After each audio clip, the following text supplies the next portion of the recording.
Folkestone changed dramatically during the First World War with the arrival of soldiers coming to embark for the trenches in France and Belgium. But one of the most notable changes was the large arrival of Canadian soldiers, who not only came to Folkestone to embark, but were stationed at Shorncliffe Barracks. The barracks had been designed to accommodate about 8,000 soldiers, but that was expanded to 40,000 during the course of the war. The first Canadians arrived in 1914 itself, so there was a Canadian presence right through the war at Shorncliffe. And the first wave arrived at the end of that year, and the second wave of Canadians in February 1915. A number of the Canadians who died during the war died here in Folkestone at the military hospital in Shorncliffe, having been returned as casualties of the war, and about 300 are buried at the Shorncliffe Military Cemetery.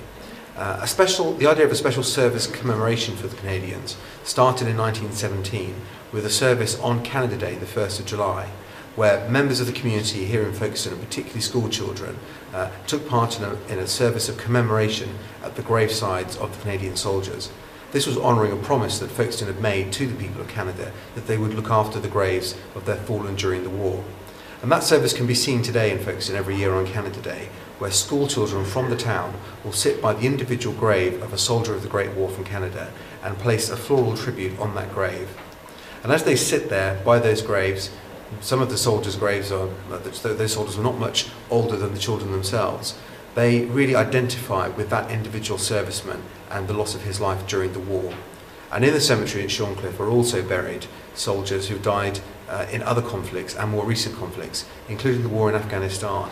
And I think this connection really helps the children to understand that the lives of those Canadian soldiers, that they were young people just like them, that they died, although many years ago, in a war that was just as terrible and just as awful as other wars, if not more so in many ways, because of the huge loss of life during the First World War.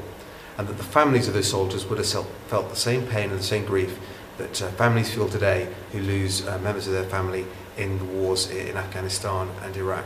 So this is great.